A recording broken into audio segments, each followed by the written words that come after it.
This is Gene DeLisio with a featured sports interview from WDLB and WOSQ.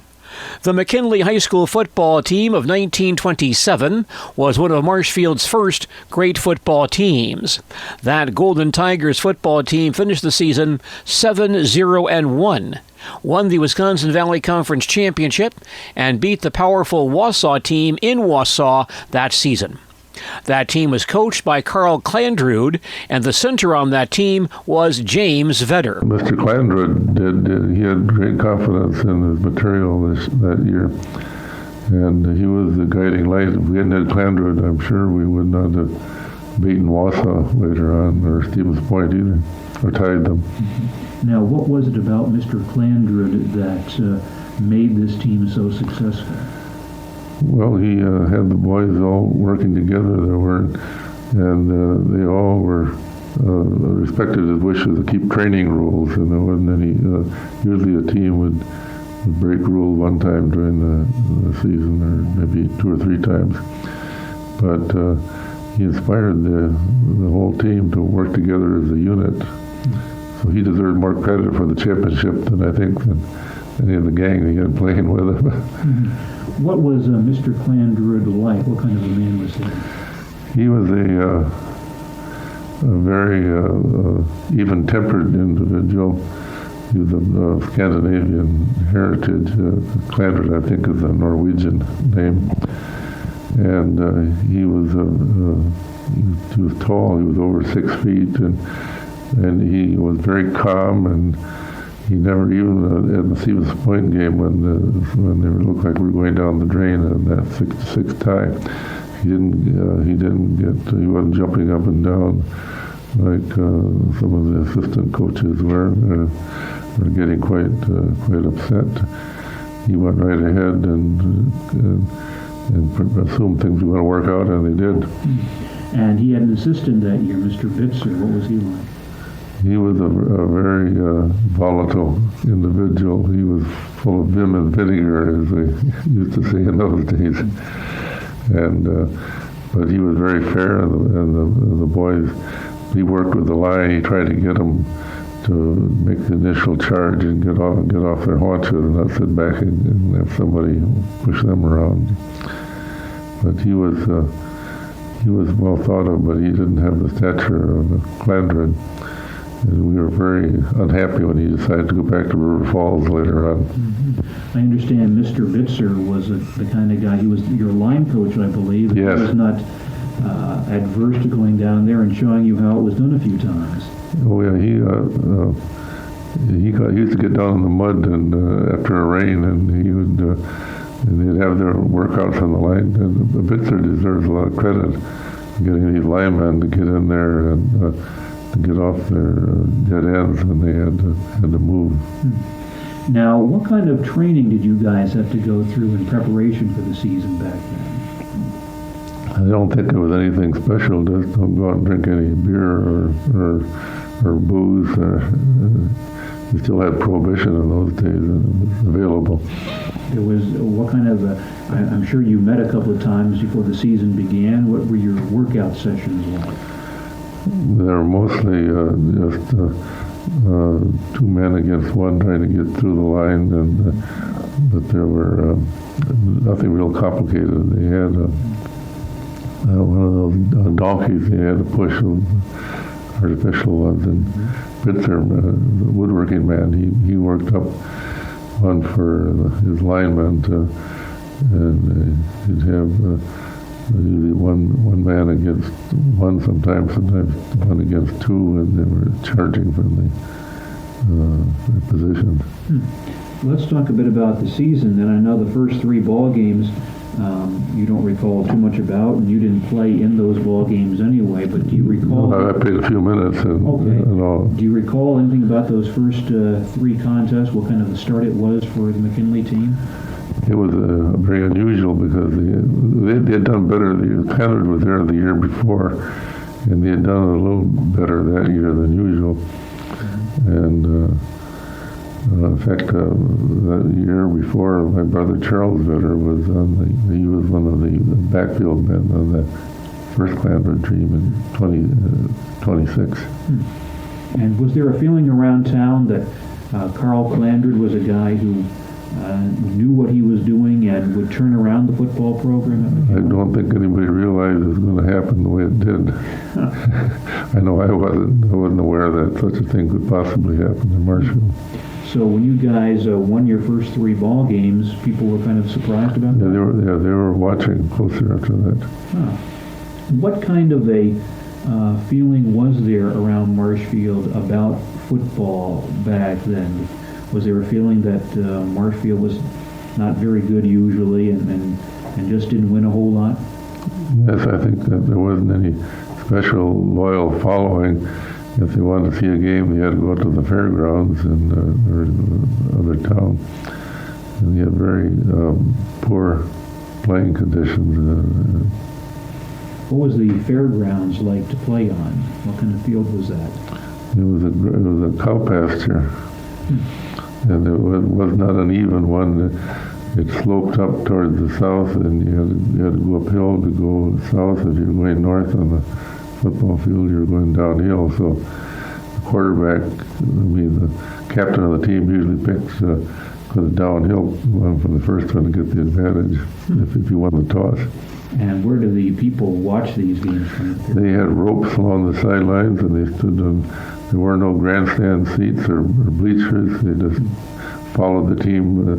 There weren't enough people getting in the way, so if you had 25 or 50 people, you had a big crowd at the game. And was this playing field on a par with some of the others you guys played on? Yeah, I think some of them were much better. The one at Bedford, as I recall, wasn't too great.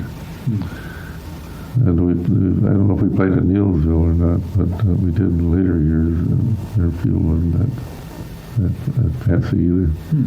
Let's talk about some of these games that you recall, some of these big ball games, and I guess the big one is the Stevens Point ball game, where you kind of had to come from behind to tie that contest against Stevens Point. What are your thoughts about that game? Well, that looked like we were going to start off. Our season looked like it was going real great. It looked like we were going to get knocked off. But when Mr. Clandred's calm demeanor saved the day, I think he didn't jump up and down and pull a lot of men out. He had them stand there and keep plugging along. Now you guys had to mount a last-minute long touchdown drive to get that tie, to get a touchdown. Yes, that was a great relief when we got that. Do you recall any about that, or what the feeling was on the sidelines during that drive? No, even over at Stevens Point, we had to follow the ropes back and forth. They didn't have any bleachers there in those days either. And I was marching along up with them and suffering with the team as they were going along. But the big surprise was that they didn't tie it. Now, one of the big plays on that drive, as I have here, was a long pass from Seidel to Fehrenbach, and you may not recall that pass exactly, but wasn't it unusual to pass the ball in those key situations? Apparently, it was desperate enough that they were going to lose anyhow. They tried to stay on the ground with them. They had to get up in the air if they were going to retaliate and get any points. You guys didn't pass the ball very often, did you? No, they didn't have many passes. Football was a running game in my day. All right, so we should talk about some of these guys individually too. Your backfield, for one, was very, very impressive back there. Those 4 guys who played in the backfield. Yeah, they called them the 4 Horsemen, I think, after the 4 Horsemen of Notre Dame. I'm not sure if that was, but they were our 4 Horsemen of Marshfield. What do you recall about these guys, and how good were they? Yeah, well, this one fellow, Bill Miller, was the only junior of the group. The rest of them were all seniors. But he was a big fellow. He probably weighed 210 pounds in that vicinity. And when he'd take the ball, he could usually rip off some yardage. And the other fellows, one of the best runners we had was John McHorse, and he could cut like Crazy Legs Hirsch of later days. And Arnie Seidel was the other halfback, and they did very well. He did very, very well too. And the Schlicht was the quarterback, as I recall, Johnny Schlicht, and he went to River Falls with Clandred and went to school there. After he graduated, he got a scholarship at River Falls, and he played on a championship team, I think, of River Falls, if you could check on that, while he was in college. So you had some pretty good backfield men back in those days. You sure did. It was pretty impressive. Your next ball game was against Merrill, and that I know is a game you recall because that was your big game. You had to be inserted as a starter in that contest. Yeah, it was a week-long bit of apprehension. I didn't sleep too well because in the game before, was that the Stevens Point game, was the one, Yes. Our center, Ollie Deckard, got a shoulder injury, and Clandred and Bitzer both told Deckard that he couldn't play. He was going to have to find another center.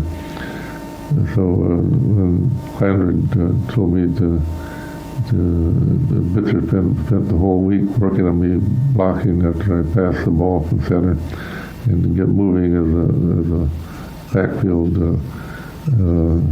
supporter of any run through the line. And the one thing was that Merrill had a system of calling where they would all bunch up and get a zone, and the whole half the team would go marching around one end or the other. They would try to flank the team, and I was in the immediate backup there, and I went charging in and didn't realize that I was so excited to be on the team, and that I noticed that when I would get up with them, I just about ready to tackle one of these guys, and he'd stumble and fall. This happened repeatedly during the game. And Vic Christie was one of the guys said, "Those guys are getting pretty clumsy." He probably didn't remember that. But it was if it hadn't been for their type of attack, I don't think we would have done so well because he had a pretty big group of players, weight-wise. And of course, you had to play both center on offense and on defense. I played everything but the last 3 or 4 minutes of that game, and that's the way it ended. What kind of response or reaction did you get from the coaching staff after that game? Well, before the Wausau game, Clandred told him that he wanted me to go. He wanted his teammates to go in and throw the backfield around like I did at the Merrill game, because that was quite an honor coming from Clandred. So they were pretty impressed with the job you did. Yeah, because their center, Ollie Deckard, was a fellow about 5'10", but he was with huge shoulders. He was a little bit older. He was close to being, he was 18, I think, and even though he was only a sophomore. But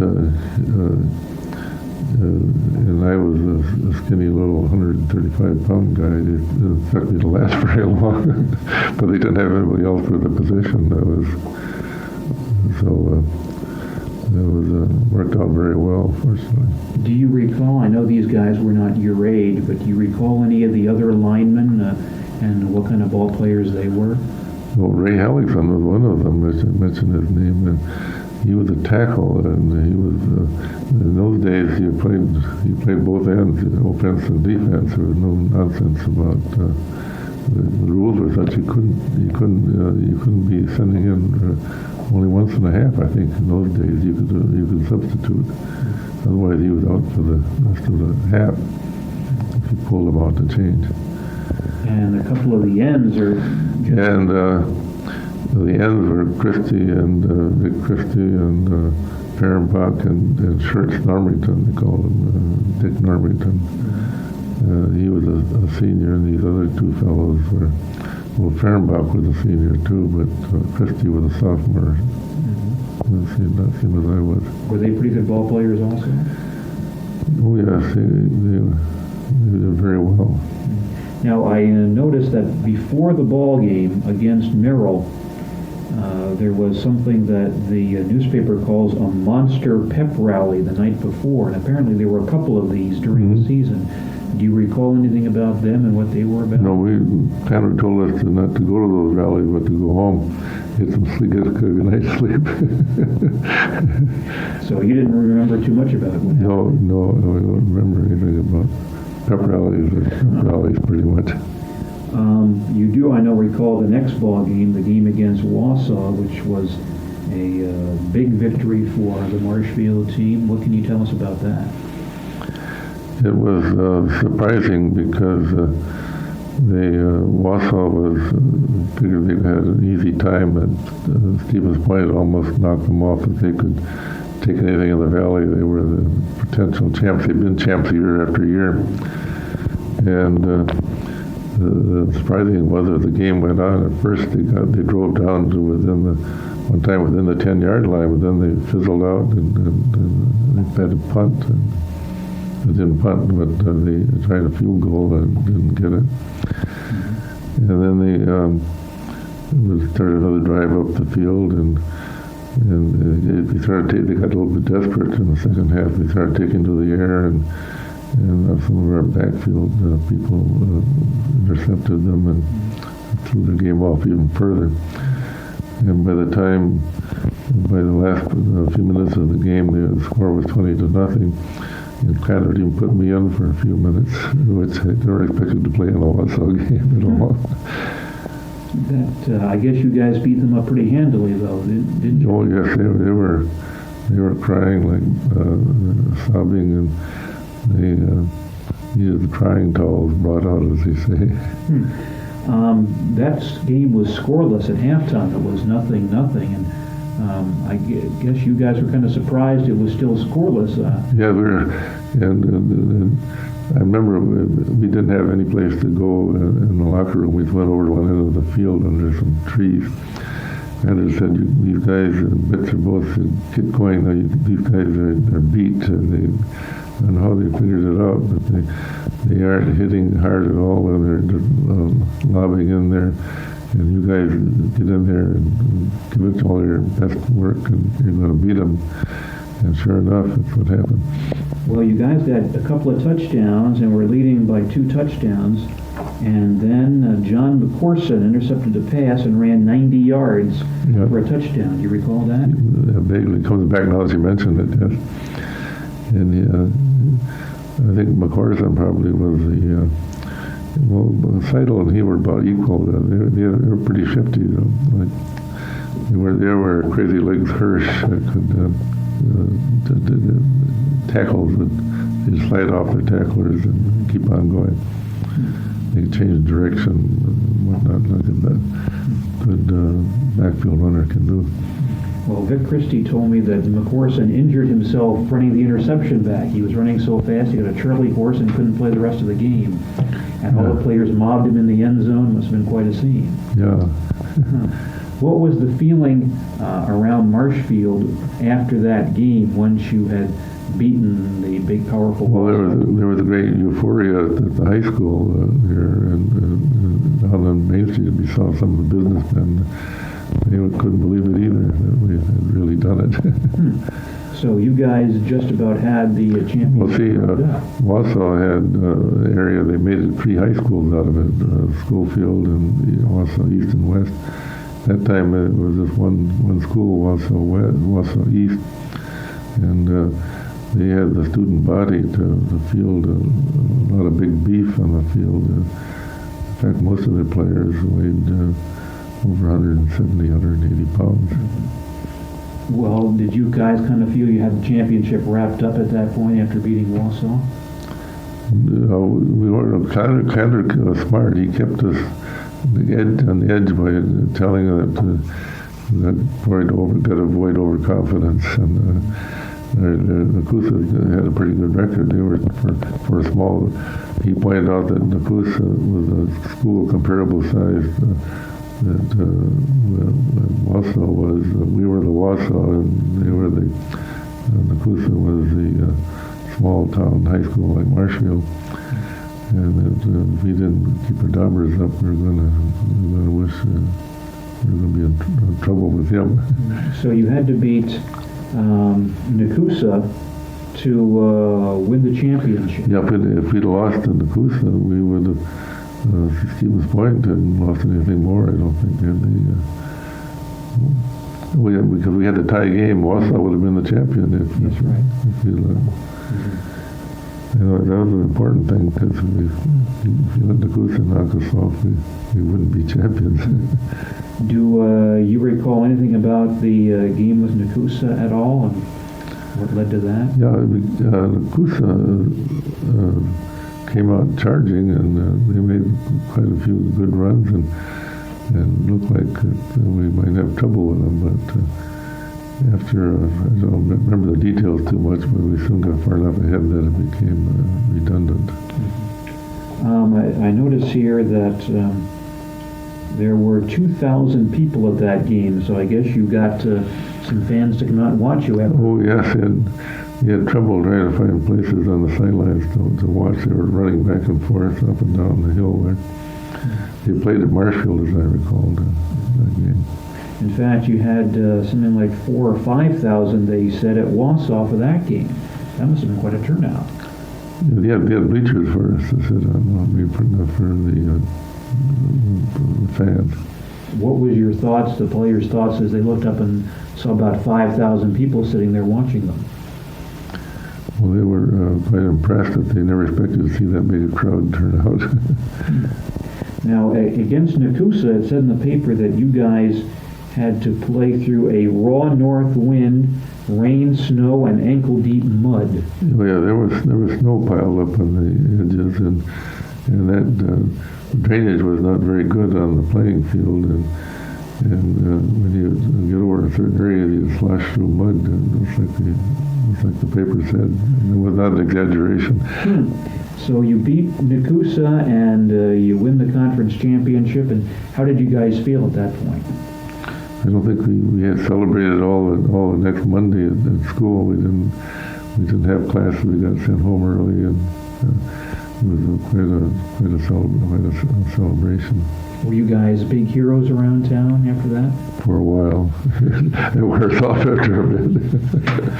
I want you to tell me the story you mentioned earlier about the druggist who had the clippings down in his window. Well, that was a barber shop.